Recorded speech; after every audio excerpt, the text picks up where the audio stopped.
Hey y'all, it's me, Saphira Cristal, and welcome to Saphira. You may recognize my guests from our season of RuPaul's Drag Race.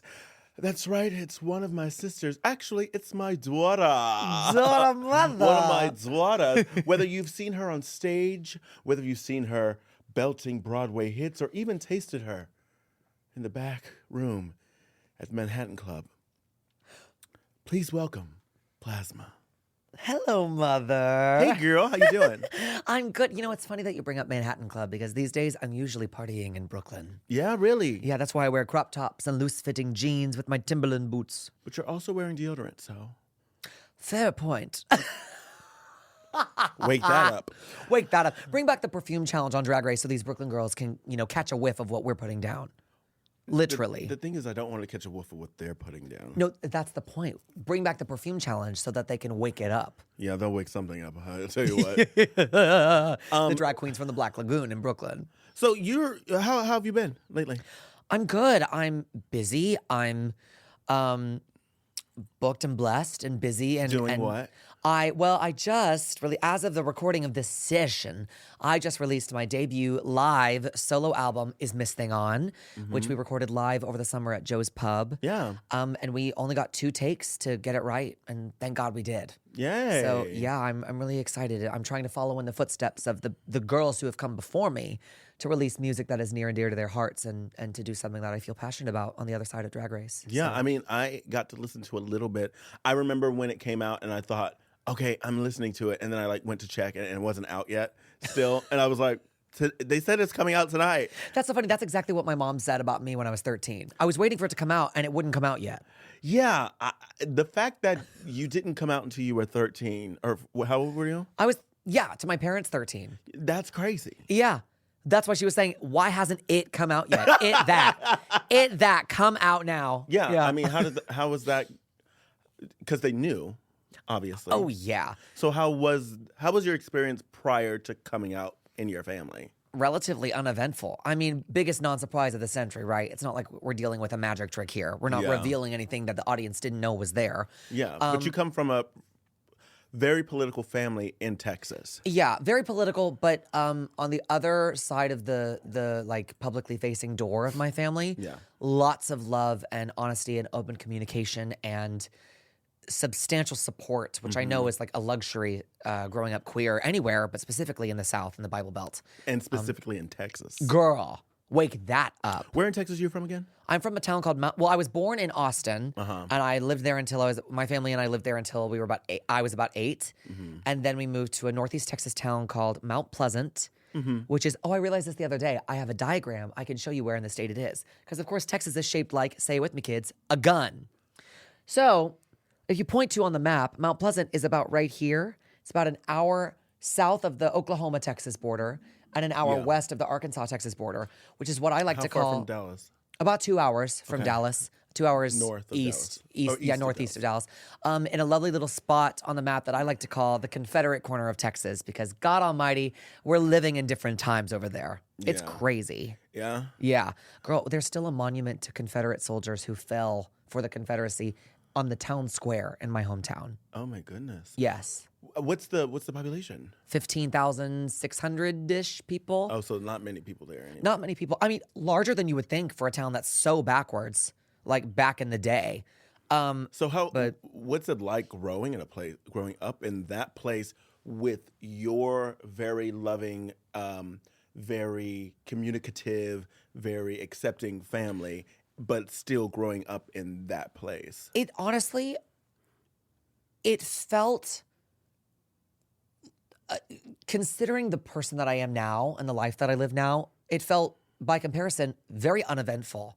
I was never like beat up. I was never thrown into a locker. I was never like slushy. None of the like Glee stereotype things happened to me. I was never hate crimed.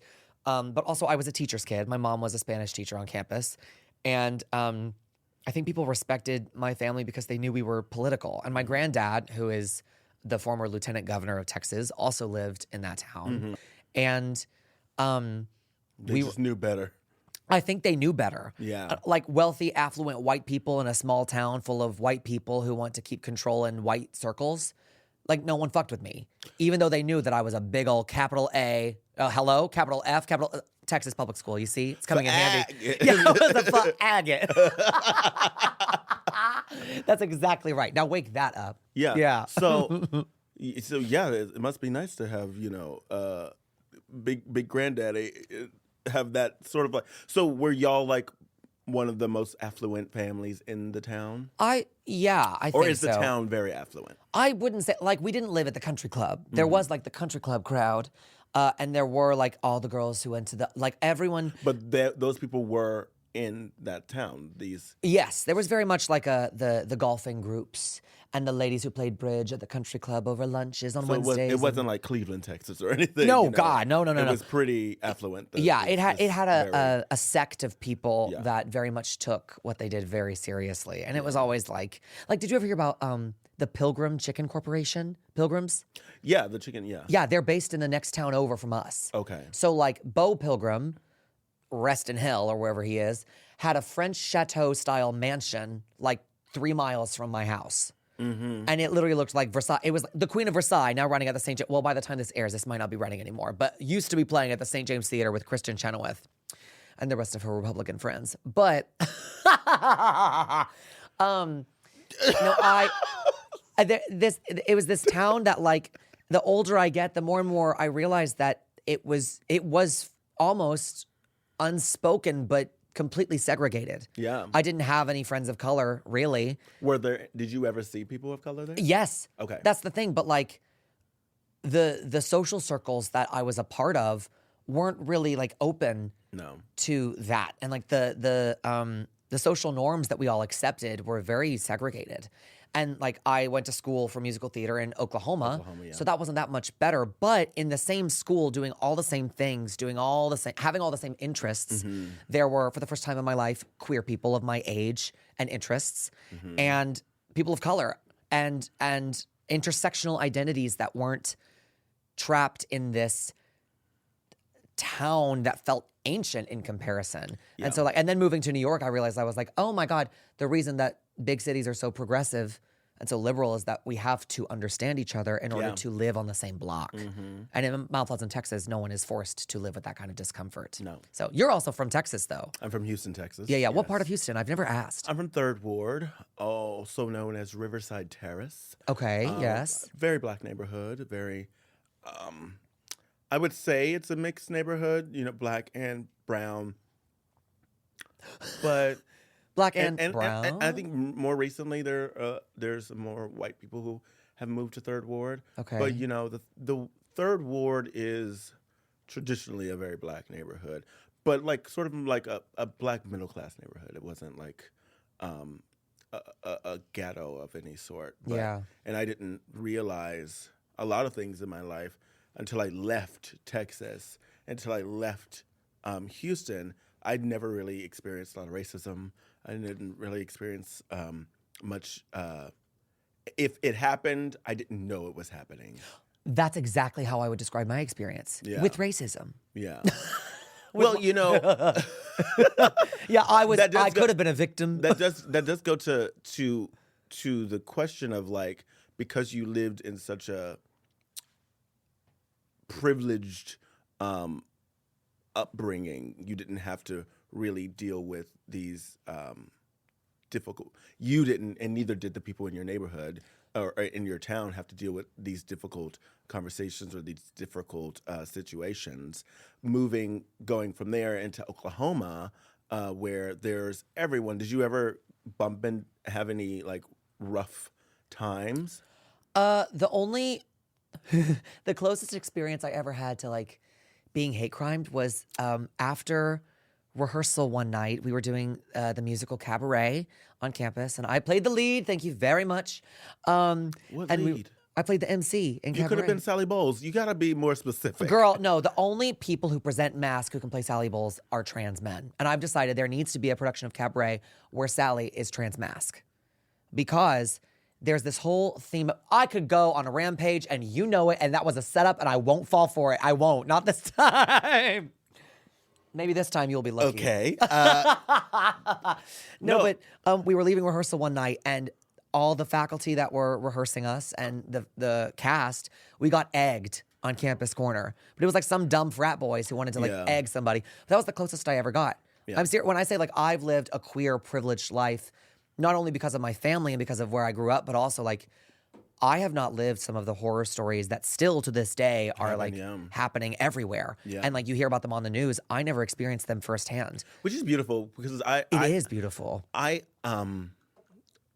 having like learned these things about you, had noticed that and really realized that you and we, when we are not faced with someone saying, no, you can't do this, no, you aren't able to do this, or no, this isn't for you. Yeah, or like how you see things is wrong.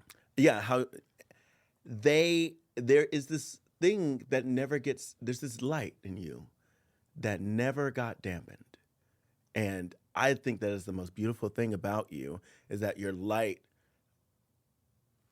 prior to moving to New York City, because New York City can dampen anyone's light. But your light prior to moving to New York City stayed so bright that even the dampening that might have come from, you know, living in this city or whatever has happened since, still leaves quite a bright light. Oh, thank you. Yeah, you have a bright light, and it's annoying to a lot of people, myself included. But yeah, thank you. I think a lot of people don't buy that about me. I think that I'm seldom misunderstood because I just talk so damn much that people are forced to understand who I am and what I'm selling, because I'll yell at them if they try to run away. But I think that a lot of people see who I am on paper and think that the presentation of self that I'm offering them is a carefully curated persona, or it's based in this need to be lightened by the world that I'm trying to build around me. And it genuinely comes from, I had very supportive parents and very supportive family. I grew up around a lot of my extended family. And I realized, I say this in my family a lot. We joke that within my extended family, my little apple hit all of the right branches in the family tree on its way down to where I am. And I am, again, one of maybe millions of people who have that experience. Yeah. And I mean, but also I've met your family, your mom, hello. Talk about a support system. Was that always something that you felt like you had that support under you your whole life? I will say that it's the same for me. It's I've had I have also, you know, I'm significantly older than you. So I've had like my own share of dampening moments. But I had my mom when I was very young, and in my most formative years, she was just like, you can do whatever you want to do. You have to work for it. Yeah. But you can do it. If you believe you can do it, you can do it. Yeah. She always tells the story that when I was young, I always wanted to be something else. I wanted to be a firefighter. I wanted to be a wrestler. I wanted to be this. I wanted to be that. And some of my family members were like, oh, no, you can't do that. Like, you should do this. Yeah. And she Especially was like, wanting to go don't into you the arts. dare tell my child what they can and cannot do. Yeah. You support them in whatever they say, because guess what? He is a child right now. He? Yeah. At the time, she misgendered. No. At the time. So the one allyship complaint I have about my mother is he. I don't know who he is. Honey, she. My mom calls me she all the time now. Shit, period. And then she corrects herself, and I'm like, Mom, you're good. Yeah, my mom will like run into Relax. people, and she'll like be talking about me or have my Instagram up or whatever, and someone will be like, "Are you Plasma's mom?" And she's like, "Yes, I have two beautiful daughters." Like totally, totally, just like disregard for the binary. Yeah, and it's so beautiful. And I've met your mother, and I met your father, and I thoroughly enjoy these two people. And actually, I have a really fun. A friend of mine, my aunt. An honorary aunt, one of my mom's Auntie, best friends. yeah. She went to lunch or dinner with your parents a couple months ago. Wait, and what? was like, do you know Plasma? I was like, yes. And she was like, well, her parents say hi. And I was Can you imagine? Depending on the date, no, I don't know who that. I Sorry, don't know I hate who to that say it. I bitch is. hope it's not ridiculous. I don't know who my sister is. She could be walking down the street and I wouldn't know a thing. Sorry to this man. Sorry to this man. She was supposed to come and drag, whatever. No, literally, and I have to apologize. You know what? I want to apologize here and now. I am so lucky and fortunate and grateful that I have been in a lot of drag recently in Yeah. supporting this album and doing press and being booked. And we are in the rarefied air of the girls who are still on the books. Yeah. We are booked and we are solid and we're not going anywhere. No. And that is a blessing. Yeah. Especially right now.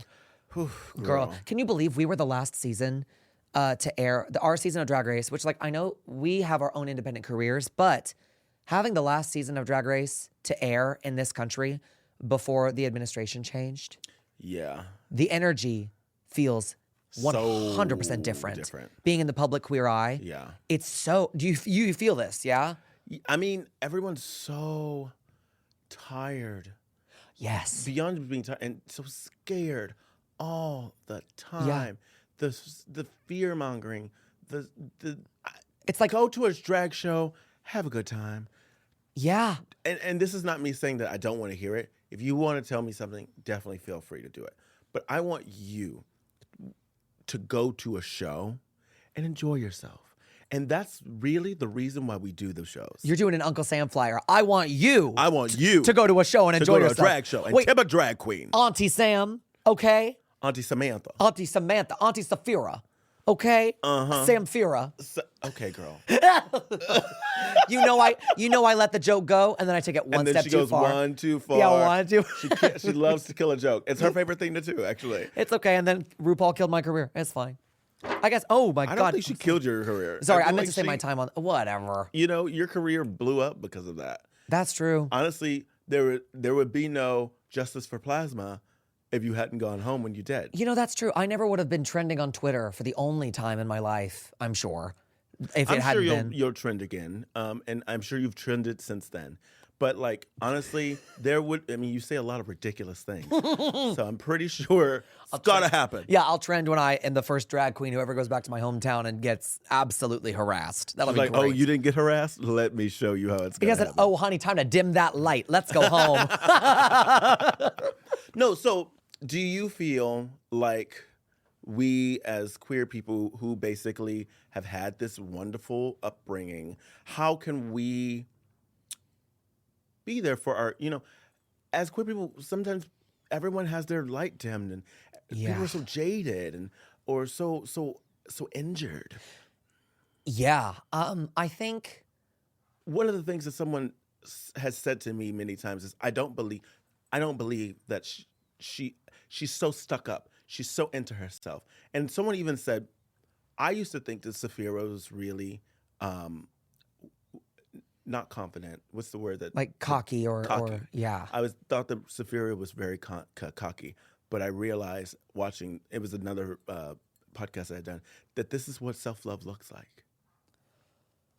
And this is what real self-love is. Yeah. Like when you know yourself and you know that you deserve to talk to yourself and to talk about yourself positively. Yeah, and also when something is precious, do you expose it to more harm or do you wrap it up sometimes to keep it safe? Exactly. Do you create distance between harmful things from your precious self? Yeah. Sometimes you have to. I will also say what you were just saying about what would you tell people who think that, we're living in danger. I would say doing drag, especially in the public eye, but doing drag anywhere has been made into a political statement. I don't think partaking in queer activity and queer community and queer joy is political. No. Joy and community and activism within your own life for taking control of what you can control, like your joy, like how you spend your time and who you spend it with, Yes. is all an act of self-service that is so important. I feel like doing drag right now feels like we're hosting campaign organization events at the bar at 11 p.m. on a Thursday night in Hell's Kitchen. We're not doing that. Girl, drag was born out of a need for joy and abandon of what the outside world looks like. That's the whole reason nightlife exists. It is to abandon the seriousness of what is outside. Exactly. And even though we are living in dampened times for dampened lights or a time that seeks to dampen lights, that does not mean that joy cannot persist and action in favor of your own joy Yeah. and your own life and your own laughter and silliness and irreverence can exist. Yeah. Go boldly in pursuit of those things now more than ever before. Yes. You don't have to be holding a sign from Mom Donnie to make sure that your voice is heard and that you feel welcome in your community. You don't have to be holding a sign for any political organization to feel at home and to feel safe and to feel representative of your own needs. Speaking of Mom Donnie, you definitely did hold a sign and performed and said a few words, and you got to touch Mom Donnie, right? Girl, that's exactly right. Yes, that's Mayor Mom Donnie. Like shake. Yeah. his Oh, I thought you hands. meant in his soul. I'm sure you definitely Mom Donnie. touched his soul. Yeah. Well, there's something to be said. Speaking of the vitriol, How'd that come about? his campaign reached out to me. Yeah. One of his campaign organizers, her name is Amelia. Hi, Amelia, was in Provincetown when I was doing my Barbara Streisand show there Oh, nice. last summer. Yeah. And she came up to me after the show and was like, "You're wonderful. I saw you on Drag Race, but I didn't know that you actually were talented off screen." And I was like, "Thank you very much. I get that a lot. Thank you so much." I didn't know you had real talent. Yeah, I didn't know that you had ever experienced subtlety other than, once you got eliminated from Drag Race. But I was like, "Thank you so much." And she goes, "I work with the Mom Donnie campaign. We would be thrilled if you would love to help us organize or whatever." And I said, "Stop right there. Anything you need that I can offer you is yours. Let me know how I can help." Get back to the city. A couple weeks go by. We start engaging on this idea for an event or an idea for a cross collab on social media or something. And then the National Coming Out Day event comes up. And I got invited, and then I had passed along the information for local drag superstar Kiki Ball Change. And we went in drag for free to a campaign event in the rain on National Coming Out Day at the AIDS Memorial in the West Village in New York City. Gorgeous. And the fact that his campaign organized that and then invited queer voices from the city on international platforms, national platforms, local platforms, and every range in between, greater and smaller, to be a part of that event spoke all the volumes that I ever needed. Yeah. And he was so warm and welcoming and went out of his way to get photos with us and to speak to us and to shake our hands. And he came up in the middle of my speech, like through the crowd, to stand behind me while I spoke. And it just felt like, and then he watched my entire number in the rain, no umbrella. I was like, that is a man who actually is paying attention to what is happening before his very eyes and not living in Westchester, Mr. Cuomo. No, that is a man who's going to get pneumonia. Well, luckily the AIDS Memorial is right across the street from a hospital, honey. So he knew where he was going and he knew where he had to be afterwards. But it was a treat. Pause. You know what I care more about than any of this, actually? The comedic timing of this wig, which we should talk about Sasha Colby and Wigs by Hassoon, based in Los Angeles, California, for giving us both the gift of this Bernadette Peters ass wig on the Christmas tour last year. I love that I did this, and you're like, I can't even. No, literally. Her ADHD is crazy. Baby. This ADHD right here, as you've heard, is insane. I love it. It is very entertaining. Wait, I'm going to come up with a different acronym for ADHD right here. No, RuPaul called it HGTV. I said, Slewfier, you got that HDTV. no. She said, so why'd you do this? And I said, well, my ADHD really does get the best of me sometimes, and I sometimes can't control it. And she goes, you know what? I have HGTV too, and I can never figure out what I want to watch. And I was like, okay, mama. Ru, don't figure out what you want to watch. I need you to figure out what you want to wear. Baby. I love what she's wearing. I If you've ever seen me, I love looking like I just rolled out of bed. So me and mama, if you rolled we're out on together. If you had just rolled out of bed out of her house, you would be dressed in orange, black, and white and nothing else. well, yes. Well, yeah, well, She wears blue and white sometimes. that's the contacts, you mean? My favorite color is blue. The Saphira Show does not support any of the... No RuPauls were harmed in the making of this podcast. You know what I mean? So, Okay, wait. you got music. I do have music. I got the music in so me. This album that you said you only did in 2 takes. Yeah. So you did one night and one another night. We did 2 shows in one day. Oh. Yes, we had what we call in the theater community a two doche, which is dyslexic for 2-show day, and it. Say it back. No. A two doche. A two doche. We had one two doche at Joe's Pub on July 28th, 2025. And we had a show at 7 p.m. and a show at 9:30 p.m. Yeah. And I was fresh off a run of a show in Provincetown my voice was exhausted. I went on vocal rest for 2 that's days. Gotta be exhausting. Yeah, it was terrifying because we had the date booked months in advance because Joe's Pub is popular even in the dead season of July, right after Pride. No one's in the city, dead zone. That was the date that we could get. Yeah. And because we wanted to release it this year around the fall. Mm-hmm. So I did my show in P-Town. I had lost my voice by the end of that run because it's a Barbra Streisand show and I had a margarita after. So I wasn't taking care of my voice. Came back. She's 26? 27. She's 27 now, but she was 26 then. I've learned. She's living her life, and I love that for her. We'll have talks. Yeah. we'll have something to drink that's water. I came back to New York. I had 2 days of vocal rest and rehearsal, which I don't know how I managed both of those at the same time.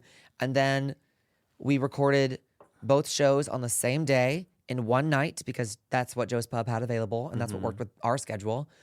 I flew in a recording engineer from down south. His name is Alex Grippo. He works with Sammy Ray and the Friends, if you know that band. They're phenomenal. And we did it. We had 2 takes of every song. The bits in between were different. I didn't have enough time to like script out the show, which honestly I think like helps me think lighter on my feet. Anyway. Yeah. For it's like, you especially. yeah, and reading the energy of the room and not feeling beholden to a set script. Exactly. Yeah, in cabaret is like really nice. So yeah, the album is 21 tracks long. There are pieces from both shows that we thought shone through. We have songs that are mixes of the 2 shows put together. It's all live. It's a 7-piece band hired out of Brooklyn, New York.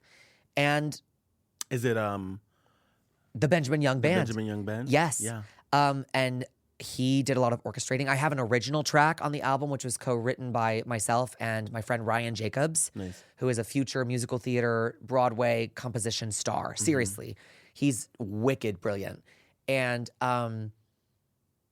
I say it on the album, but I didn't know if there would ever be a pair of ears, even one ear on earth, that would ever want to hear another queer person screaming into the void or having an outward manifestation of queer art or exploration or vulnerability or vocal trials and testimonials and tribulations that were recorded in a way that there is no hiding. There is no sitting in an editing room and stressing about one auto-tunable sound. It's not computer generated. It is certainly not AI slop. It is completely autonomous to what my body is able to do. Yeah. And that I feel like is where queerness has always had to exist because we've always had to live in the uncapturable reality of presence with each other. Yes. So like that was my goal is jazz is oftentimes gatekept by, like it was very much a white listening form in the 50s when it was really capitalized by white people who wanted to capitalize on people of color who invented the damn thing. And then in the 20s and 30s when it was invented down south in New Orleans by people of color, by black people, it was a form of sharing community with each other. And obviously I'm not a black person. And I am covering up all the sounds of the prostitutes screaming. Well, and that was one of the goals of Is Miss Thing On. And I'm glad you brought that to our attention. That was the founder of jazz. Was it really? Yeah, playing at the brothels. That's where jazz originated. Brothel, wherefore art thou? Bring back brothels. Bring back brothels. Bring back my brothels. Okay. But yeah. But it's a love letter to all of the inspirations that have been stifled or snuffed out over the years that deserve new relevance and new conversation and new vulnerability that can't be captured on an AI-generated Instagram post. Yeah, you would described it as a musical diary. Yes. Yeah. It's very diaristic. It's very like, it's mostly, except for the one original song, it's music that has existed for generations. Some of it's Broadway, some of it's American Songbook, some of it's classic jazz. Hopefully, if you guys, if whoever is listening to this goes and listens to it, I hope that you'll know some of it, and I hope that some of it you will have never heard of, even a whisper of it in your life so far. And that is the goal, is to reintroduce, reinvent, and sometimes restore greatness and knowledge of things. Yeah. It's also something that's brilliant about drag is accessing reference points that other people will have thought are forgotten. Yeah. That will always be special to us. Do you have any like desires for your music, or just for not even just this album, but for music in the future for you? Like, what's next for you in music world? Yeah, I would still love to be on Broadway. I'm a Yes. Broadway baby, which is the opening number of my set. Thank you very much. Of the album. And I heard recently you said to be the Broadway queen, you probably need a Broadway credit. Baby. Okay, so speaking about the future, I'm sure that you've had this conversation with many a person in this chair and outside in the real world. But the conversation around returning to a specific television program to win a specific title that we have already vied for and lost, the two of us sitting here today.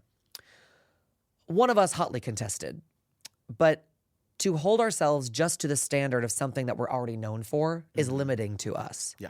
In my opinion. Do I have the most immense, tremendous respect for my time on the program? Absolutely. I know you have the same. To call myself a Broadway queen and to not have been on Broadway is just saying that I am a queen, which we all, I think, already knew. So it's not like I want to go back with something added. I want to go back with an extra credential that verifies what I know I was put on this earth to do, which is perform in front of people, specifically in New York and probably in Jinx Monsoon's leftover clothes. The fact that you think you could spit in her clothes is crazy. I love that for you. I'll have to take it in, of course. Do you have any dream collaborators? You know, we did that one thing that one time, which went off pretty well, Drag Race. Yeah, I mean, we've been talking about doing music together for a while, actually. Yeah, well, and we were gonna, I was gonna come feature in your 54 Below show. Feature in my show. Yeah, and I got sick. I did get sick. Double pink eye. Yeah, I literally got double pink eye, 2 in the pink, 1 in the stink. It's at that Manhattan Club, honey. Just in the back rooms at of the Manhattan brothels. Club. Bring back brothels. Bring back my pink eye. Bring back my conjunctivitis. Oh my God. Yeah, this eye got pink eye, and then this eye went back for All Stars, and that was crazy. That was a crazy week. No, but when you sent me a reference with, who was it? It was Bing Crosby and Pearl Bailey. Yeah. And that was the song that you wanted us to do at 54 Below. And I still want to do it. I do have this dream in the near future, Simple Life, yeah. Yeah, yes. Was it Bing Crosby? I don't think it was Bing Crosby. Was it? It was. Look up Pearl Bailey, Simple Life. Pearl Bailey and someone, Fred Astaire, one of those frail white men in the 50s. It was a name that I was not as familiar with. Yeah.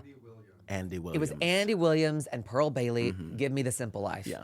And I still want to do that. I'm still dreaming of the day that Jinx and I get to do Get Happy, Happy Days Are Here Again. Oh, nice, yeah. Judy and Barbara. That'd be lovely. That's, that's like the perfect example in my mind of taking the gift that is the platform of Drag Race and expanding upon what that teaches you into something that you have always wanted to do personally without any other outside influence or manipulation. Exactly. So that's on my list. My next dream, if I ever were to do more recorded music, is to do an album that is split in half only to the people on the inside working on it. And by split in half, I mean one half of the discography is covers of songs that are so niche and so lost to history and to the music world that no one will remember who wrote them. And the other half is all original new music that I've written or written with other people.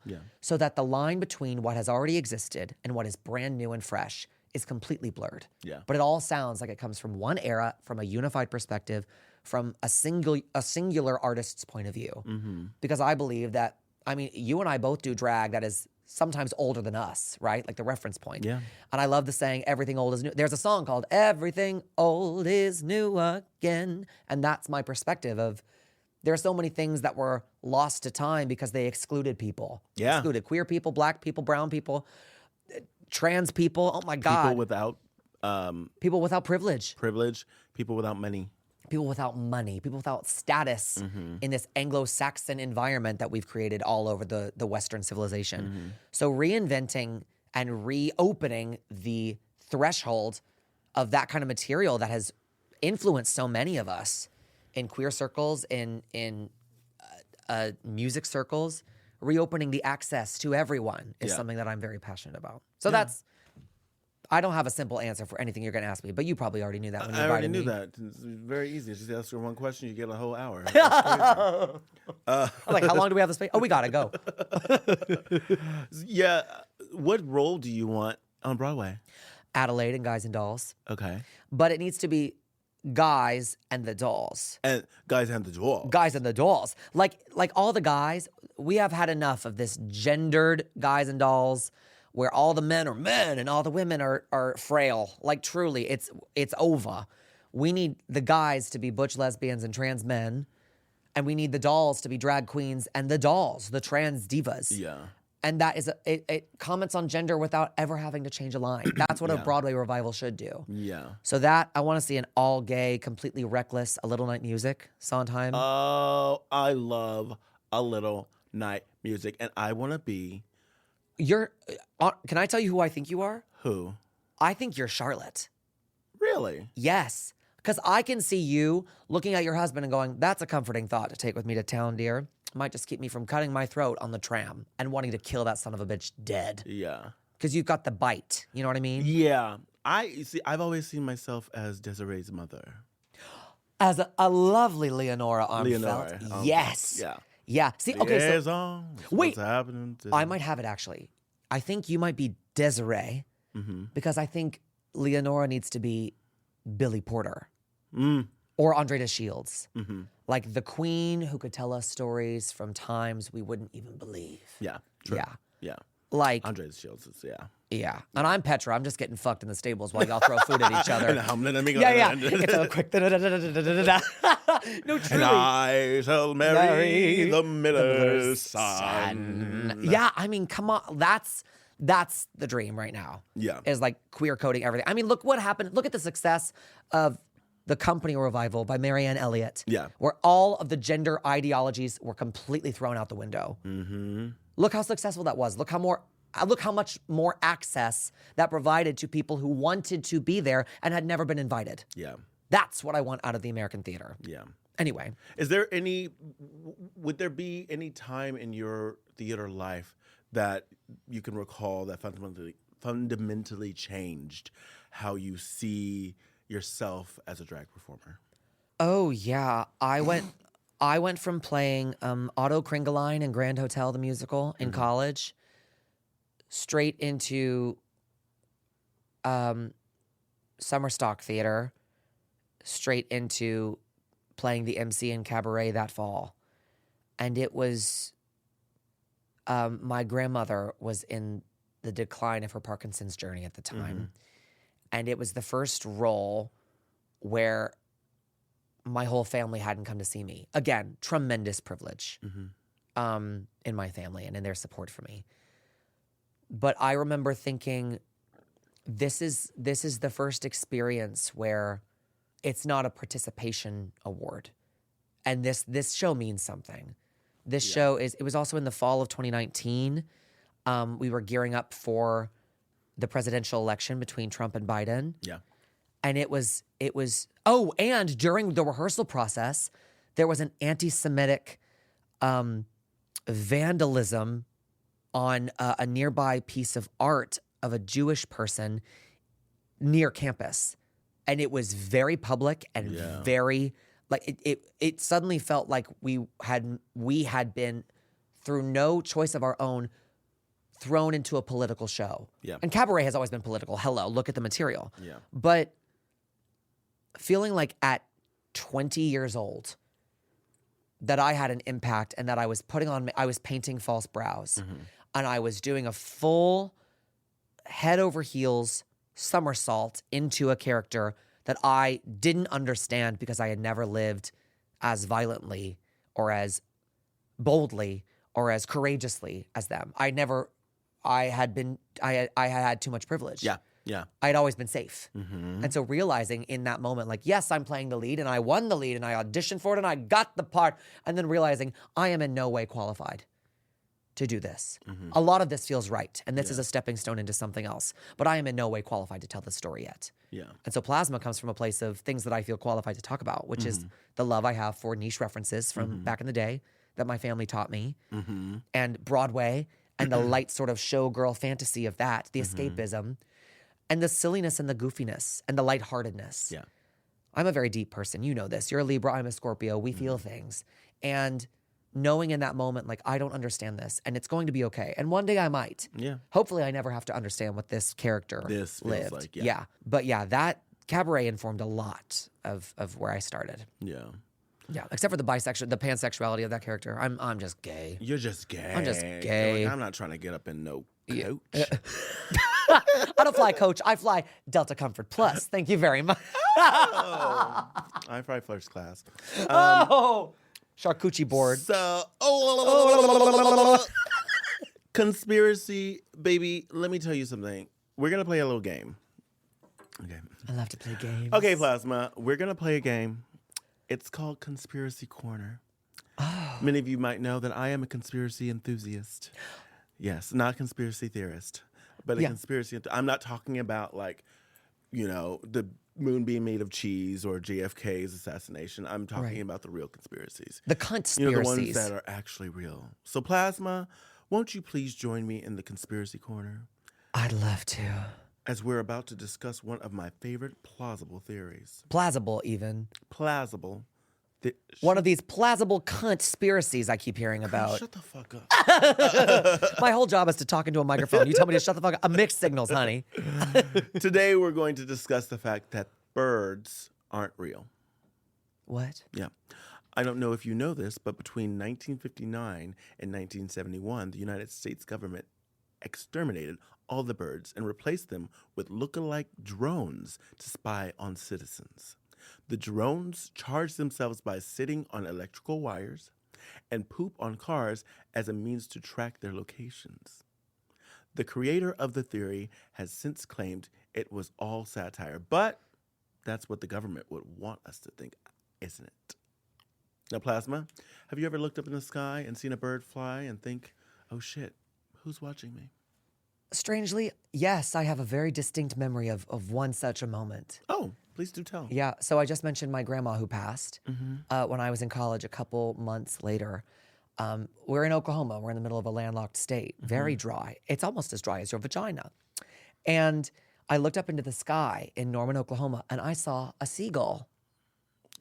Yes. And I thought to myself, oh, that's my grandmother because her special place was Rockport, Texas at the beach. Oh, nice. And I was about to have an emotional moment because I believe like nature brings things to you to remember people and people visit you in strange ways. Another conspiracy for another day.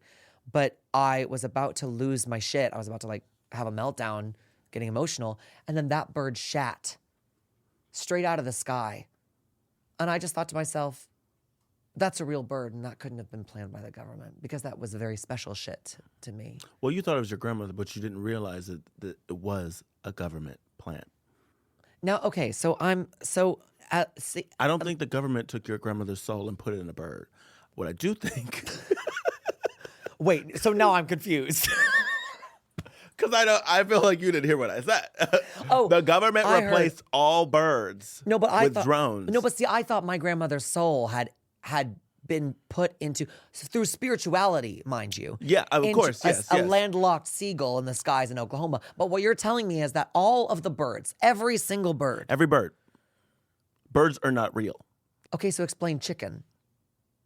What do you mean? Chickens are birds, and you eat them. Are you eating drones? Yes. But chickens can't fly, so no. What about a peacock? So all airborne birds. Okay.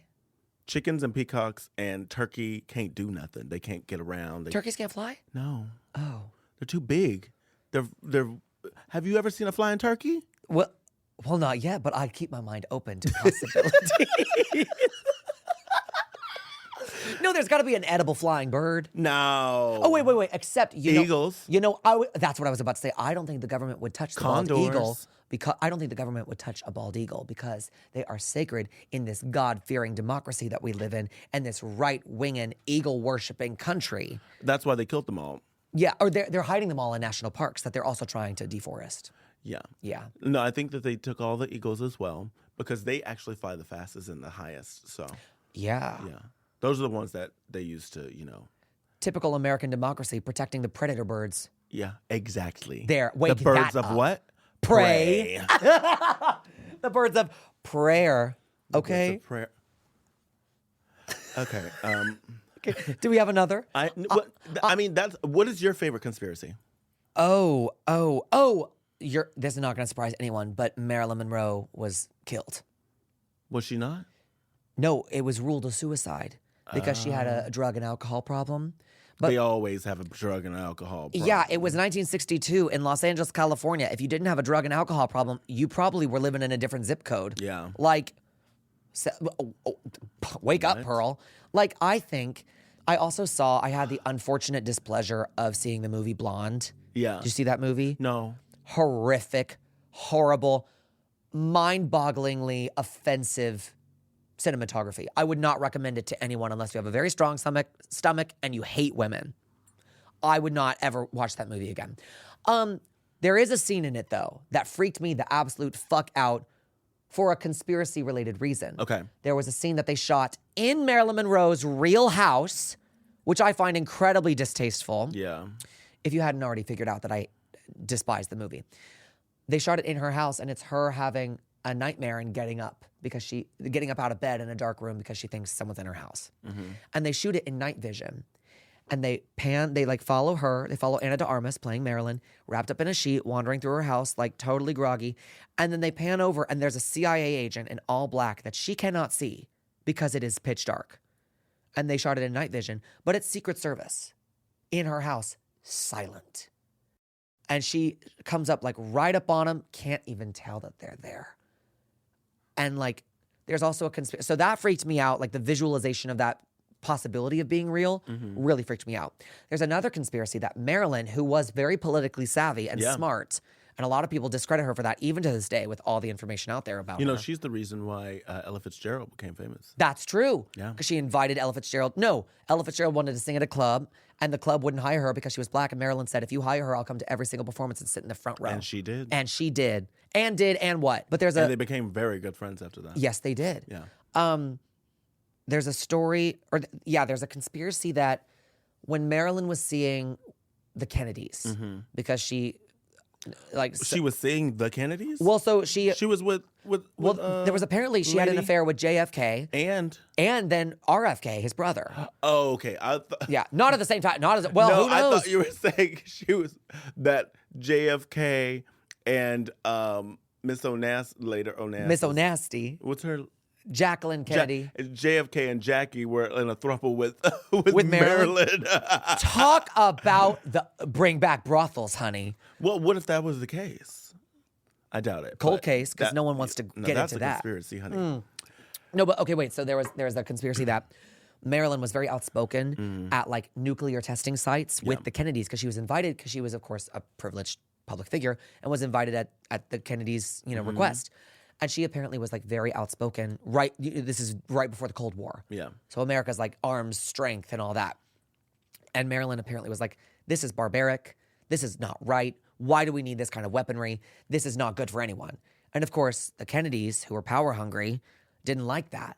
And so Marilyn, like, with the influences of drugs and alcohol, like, became a little bit loose-lipped. Yeah. And so they like, the conspiracy is that because she was smarter than anyone gave her credit for, had the largest public platform in the world, and also was like guilty by association of having, committed adultery with the first family, that they killed her. Yeah. And I don't think it couldn't be true. There's also some funny like fiddling with her death records from the night of. I won't get into that. But there's I love that conspiracy. Yeah, that's quite a deep one, honey. Yeah, well, it's not as deep as birds, of course. Well, birds, they're just not real, so they're not that deep. Yeah. So we have some viewer mail.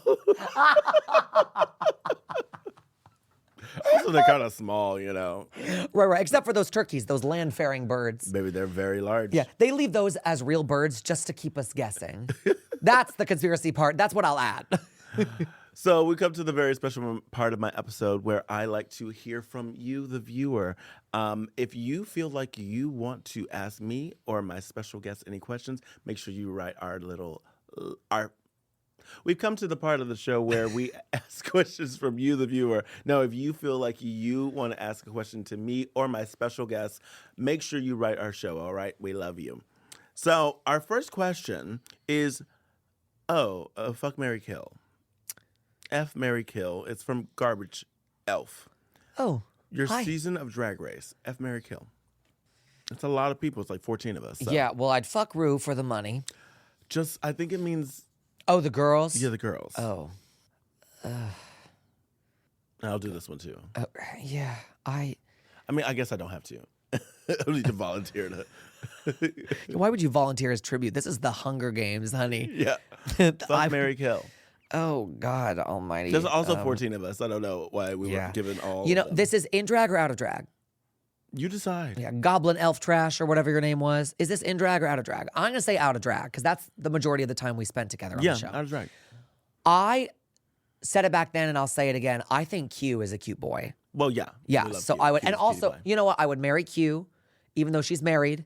I would marry her again, because in Kansas, who cares? And I would bribe her for my love with new garments and new things.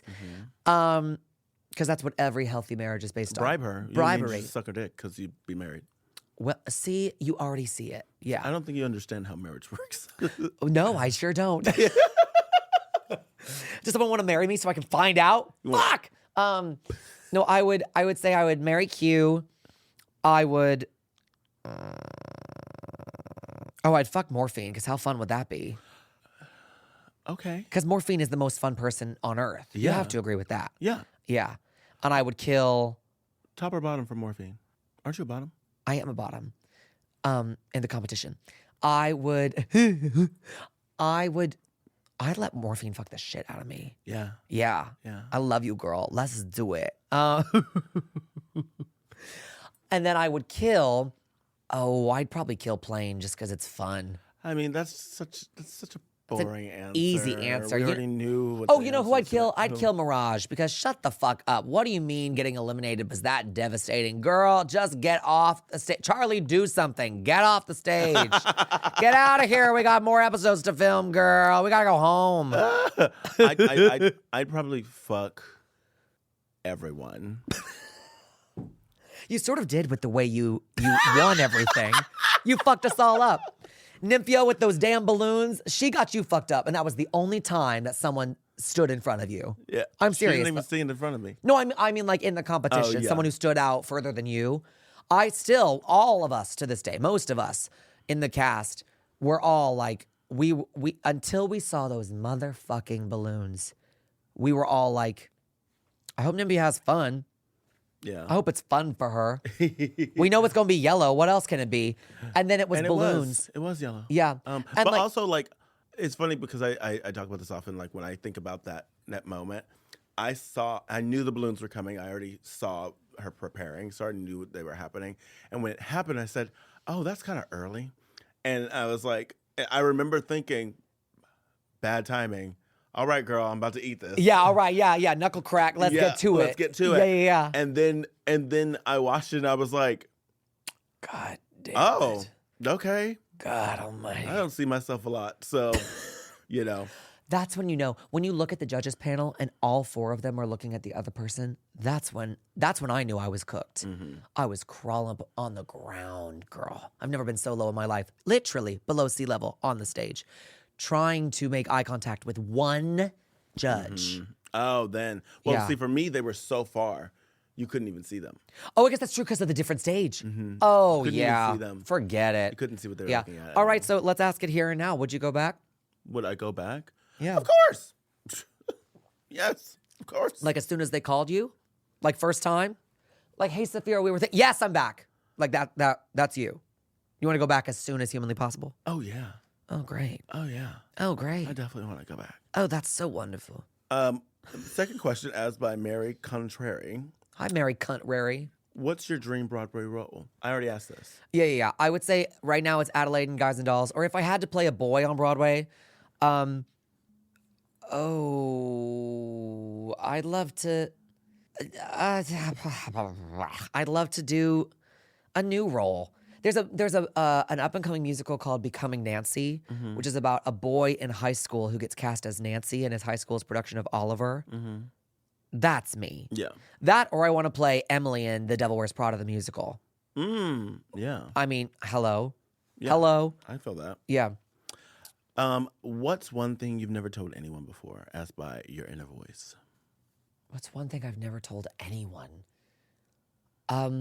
You've told a lot of people a lot of things. Actually, I have one. Randomly, strangely. What is that? About every other day of my life, I contemplate getting a nose job. I don't think I ever will, because it reminds me of my mother, which is what sort of like talks me off the ledge of that. But seeing so much of myself and trying as hard as I can to not be a complete full-fledged narcissist, I observe a lot of edited realities that tell me that the face that I was given is not the face that I should have, which I think is the trap of living in an age where everyone has access to everyone else, which means that there will always be someone prettier than you. And so it's just like a mind game that I play with myself. I think I'm very cute. I think I'm attractive. The older I get, I think I think I age with grace. And I think that, I'm 27. It's not like I'm, Albus Dumbledore over here, because I'm not transphobic. But it's something that I think once I played Barbara on the show, I realized that I had a purpose behind the shape of my face. And if it came to me through the godsend of Barbra Streisand, then so be it. What an incredible godsend. She's still alive. No, I know. Okay. Conspiracy. Thank you, Barbra Streisand. Conspiracy. Barbra Streisand has never been alive. Conspiracy. Yes, she's definitely dead. No, don't say it. No. We love Barbra Streisand. She's totally alive, along with her 19 cloned puppies. Plasma, I've had a blast with you today. Me too, girl. You're just such a ball of joy. Thank I would you. say. And I hope that you never lose that. I hope that you always keep that joy. And I hope that if anyone ever, I want you to remember, because I see that you're really, you are always like, does anyone want to have sex? Or does anyone want to date me? Does anyone want to date me? And honestly, I want you to, whenever you decide to date someone, it to be the person that allows you to be the you that you are. And at no point, if at any point you feel like this person's trying to dim your light, you leave. I want you to leave. I think actually, I was talking with my roommate about this, because she's my best friend on earth, and we tell each other everything. And I was talking about how it seems so easy for other people to fall in love or fall out of love, or be attractive to other people. And I've started to realize, I'm 27. I've never been in a serious relationship. I've never been in love before. I have felt the most tremendous, boundless love. Not in a romantic way or a sexually, chemistry-fused way, but I have known some of the most prolific love in the world. And if I lose sight of my gratitude for that kind of love, I'm never going to have a proper scope of the love that I'm looking for. Yeah. So I'm trying to rebalance myself in those pursuits these days. Yeah. I hope the same for you. And the second you find it, the second you stop looking for it, it'll find you. No, I know, but I just can't stop fucking looking for it. Yeah. I just got my contacts prescription upgraded so I can keep looking for it even sharper. No, I really want you to remember, just like you, maybe one of the reasons that you're not finding it is because that person is not ready for you yet. And they're going to have to really be ready to buckle up. They're going to have to be. Yeah. You're going to need a very strong person because you are a very, very bright light. Honestly, translucent at this point. Very, very. Reflective. Honey. Yeah. You are a you put very, that arm very away? bright white. Ow. Stop, please. But I love you so very much. What's next for Plasma? You have anything else coming up? I know you got this album. I have this album. It's a banger, honey. Especially if you love the American Songbook, if you love Broadway hits. I love your voice in it. You've got my good friend J. Harrison G. That's true. Tony and Grammy Award winner Tony J. Harrison G. and Grammy Award winner. And the funny thing about Jay is that do you know Jay's drag name? I did, but Crystal Demure. Well, yeah. Jay's Crystal Demure. And Crystal Demure and I once did a drag competition, but it was only for live singers.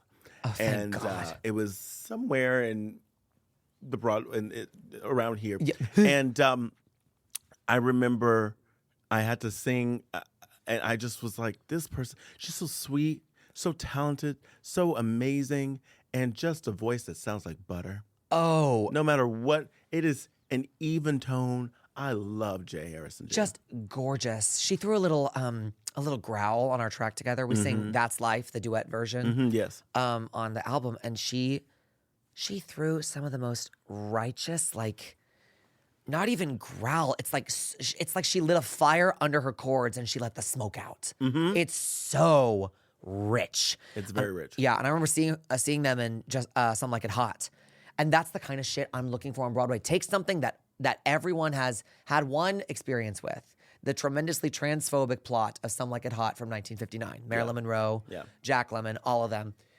and you turn it into something that invites people to the table. You turn it into a story about transness and queerness and acceptance and an abundance of love and empathy that will carry a relationship through someone else discovering something more wonderful about themselves. Yeah.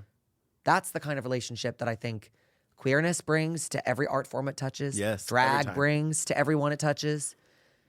It's one of the most grateful reasons I have to be friends with you, friends with all the girls from our season, but specifically, mostly you. It's like we all were touched by the goddess RuPaul with the opportunity to create more love for each other and for everyone who gets to share that with us. Well, I love our love. I for love each our other. love. Yeah, like I said, what's next for you? What's coming up in 2026? I don't know yet. By the time this airs, I hope to have a clear semblance of a plan. My dreams are lofty, as they always have been. What are they? I'd love to do a jazz club tour.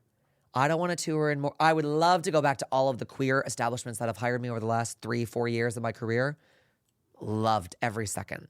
My next goal is to bring what I do and how I sing to jazz venues and play with jazz bands and play the standards and fuck them up. Yeah. And to bring drag into another medium that respects other people doing something outlandish. Yeah. That's what I want. I want to do Broadway, of course. I just had my first audition for an actual legitimate bona fide Broadway show a couple weeks ago. Yay. I think it went well. I don't think I got the show, but we'll tune in when this airs and we'll update the audience. But I went in and the director behind the table didn't recognize me out of drag. And I knew at that point, I was like, I've really done something. I have a career. I'm noteworthy, at least in a room full of people that matter to me. Yeah. It was really cool. So I'm going to continue putting my faith in people who matter. And I'm going to see where that leads me because it's never led me astray. Yay. What about you? What do you have coming up? This isn't about me. What's your... It's literally a podcast called Safira. They'll find out a lot about me. Oh, yeah.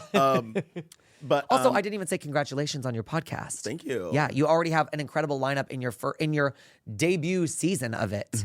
Seriously, it is noteworthy. It is astoundingly talented. Thank you. Not to mention that you're hosting it, so it's just elevating on elevation. Thank you, my love. Of course. Where can our listeners find you on social media? You can find me on social media on Instagram at Plasma NYC, on X, formerly known as Twitter, Plasma_NYC. TikTok is the same. And Venmo is Plasma NYC. Thank you One of very my favorite much. things someone said is I dead named Twitter because Elon Musk dead names his daughter. Oh, wake that up. Yeah. Yeah. If I'm just people going to can call be- it Twitter, honey. Yeah, if people can dead name people, I can dead name your stupid ass corporation. So you can find me on Twitter. Yeah, Twitter. You can also find my debut live album Is Miss Thing on Spotify, Apple Music, and everywhere you stream music. I'm so happy to have had you, Plasma. I love you so much. And I'm so happy that you joined us in this wonderful conversation. I love you so much, and I want you to always to remember to love. Wait, can I do it? I know it.